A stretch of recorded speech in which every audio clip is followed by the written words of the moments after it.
Subscribe करें हमारे YouTube channel को और बेल आइकन को प्रेस करें हमारे लेटेस्ट वीडियोस को देखने के लिए।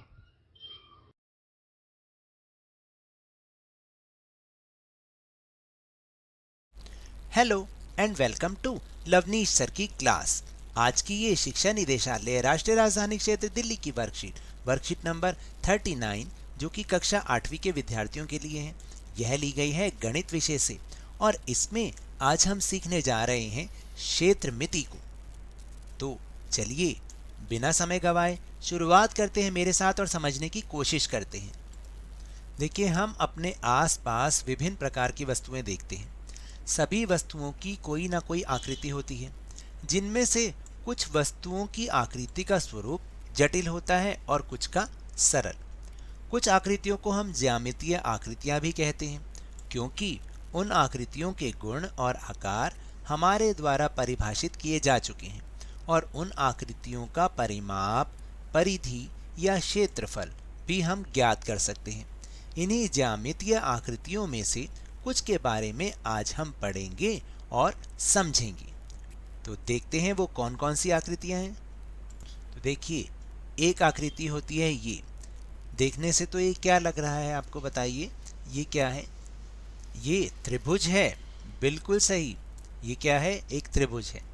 अब इसके गुणधर्म यानी कि इसकी विशेषता क्या है? ये 3 रेखाखंडों की बंद आकृति होती है।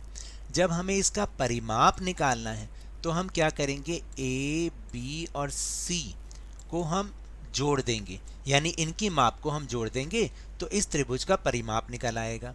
और अगर हमें इस आकृति का क्षेत्रफल निकालना हो तो क्षेत्रफल हो जाएगा 1/2 बी गुणा एच। बी है ये और एच है ये। तो अब आप इसको बहुत आराम से कर सकते हैं, यानी अगर त्रिभुज की ऐसी आकृति आती है तो इसका परिमाप जो है वो a + b + c हो जाएगा और क्षेत्रफल क्या हो जाएगा? 1/2 b गुना h। फिर इसके बाद यह आकृति है वर्ग की। वर्ग आकृति कैसी होती है? चारों भुजाएं इसमें बराबर होती हैं और प्रत्येक कोण 90 डिग्री का होता है, यानी चारों भुजाएं तो बराबर हैं ही, ये भुजा, ये भुजा, ये और ये, और जो इनके कोण बन रहे हैं ये 90 डिग्री का कोण बनेगा। तो जो इसमें कोण बन रहा है चारों तरफ, देखिए वो 90 डिग्री का कोण बनेगा, चाहे यहाँ पर, चाहे यहाँ पर, चाहे यहाँ पर। और अगर हमें इसका परिमाप निकालना हो तो हम उसको कर देंगे 4 गुना a। और a क्या है? इसकी एक भुजा की माप है, यानी एक भुजा की माप को 4 से गुणा कर दो तो परिमाप आ जाएगा। और क्षेत्रफल निकालने के लिए भुजा गुणा भुजा, यानी a गुणा a। तो ये हमारा वर्ग का क्षेत्रफल हो जाएगा। फिर इसके बाद अगली आकृति है आयत। आयत में क्या होता है? आमने सामने की भुजाएं बराबर होती हैं और प्रत्येक कोण 90 डिग्री का होता है, यानी ये आमने सामने की ये वाली भुजाएं बराबर होंगी और ये वाली भुजा बराबर होगी और 90 डिग्री का कोण बनेगा, वो यहाँ पर बन रहा है। फिर हमें जब इसका परिमाप निकालना है तो 2 गुणा l जमा b। l जहाँ पर लेंथ है और b इसकी चौड़ाई है, लंबाई और चौड़ाई, यानी इसका जो फार्मूला बनता है वो 2 गुणा l जमा b, लंबाई गुणा चौड़ाई, लंबाई जमा चौड़ाई। और जब हम इसे क्षेत्रफल निकालेंगे तो लंबाई गुना चौड़ाई कर देंगे तो इसका क्षेत्रफल निकल आएगा। फिर इसके बाद है समांतर चतुर्भुज। समांतर चतुर्भुज ऐसी आकृति होती है, इसमें क्या होता है? आमने सामने की भुजाएं बराबर होती हैं और समांतर होती हैं, ये बात याद रखिएगा। इसका भी जो हमें परिमाप निकालना होगा वो हो जाएगा 2 गुणा a जमा b। a यहाँ पर है और b यहाँ पर, a जमा b। और जब हमें इसका क्षेत्रफल निकालना होगा तो ये हो जाएगा b गुणा h।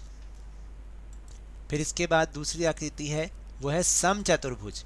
इसमें क्या होता है? चारों भुजाएं बराबर होती हैं, विकर्ण एक दूसरे के लंब समद्विभाजक होते हैं और ये जो विकर्ण है वो एक दूसरे के लंब समद्विभाजक है। इसका जब हमें क्षेत्रफल निकालना है तो 4 गुणा a करना पड़ेगा, यानी एक भुजा का माप उसको 4 से गुणा कर देंगे क्योंकि चारों भुजाएं बराबर हैं। और हमें इसका ये तो परिमाप हो जाएगा और जब क्षेत्रफल निकालना होगा तो 1/2 d1 गुणा d2, जहाँ पर d1 ये है और d2 ये है, 1/2 से इन दोनों को आपस में गुणा करना पड़ेगा। उसके बाद है समलंब। समलंब क्या होता है? समलंब का होता है मतलब होता है आमने सामने का एक रेखा युग्म समांतर होता है, आमने सामने का एक रेखा युग्म। और जब हम इसका परिमाप निकालेंगे तो क्या करेंगे? ए जमा बी जमा सी जमा डी परिमाप।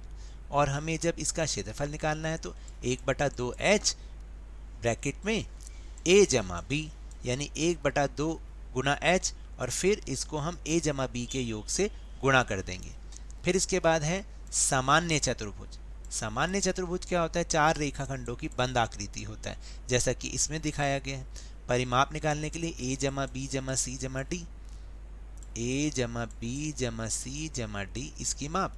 और हमें क्षेत्रफल निकालना है तो 1/2 d1 और ब्रैकेट में h1 और h2, इस तरह से हम इसका क्षेत्रफल निकालेंगे। और फिर इसके बाद आखिरी जो आकृति है वो है वृत्त। वृत्त क्या होता है? एक निश्चित बिंदु से समान दूरी पर स्थित बिंदुओं का परिपथ होता है, यानी एक निश्चित बिंदु से समान दूरी पर स्थित बिंदुओं का एक बिंदु पथ, वो वृत्त कहलाता है।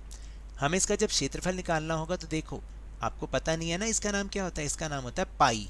क्या नाम होता है? मैं यहाँ लिख के दिखा देता हूँ। इसको हम बोलते हैं पाई। 2 गुणा पाई गुना आर। आर का मतलब यहाँ पे परिधि है, तो हम इसको ऐसे भी कर सकते हैं, 2 गुना पाई गुना आर। और जब हमें इसका क्षेत्रफल निकालना है तो पाई गुणा आर गुणा आर, ऐसे भी कर सकते हैं हम इसको। ठीक है, तो ये आ जाएगा क्षेत्रफल। और पाई का मान क्या होता है वो आपको आपकी एक्सरसाइज में धीरे धीरे आगे पता चल जाएगा। तो ये तो थी आज की वर्कशीट। अगर मेरे इस तरह समझाने से आपको थोड़ा सा भी समझ में आया हो तो इस चैनल को ज़्यादा से ज़्यादा सब्सक्राइब कीजिए, लाइक कीजिए और बहुत ज़्यादा शेयर भी कीजिए।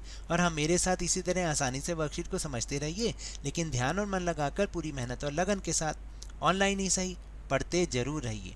और अगर आपको कोरोना वायरस को हराना है ना, तो मास्क अवश्य पहन के रखिए, और जब भी उपलब्ध हो और जब भी संभव हो इसका टीकाकरण अवश्य कराएं, क्योंकि कोरोना को हराना है और ज़िंदगी को एक बार फिर से सुहाना बनाना है। इसी उम्मीद के साथ बहुत बहुत धन्यवाद।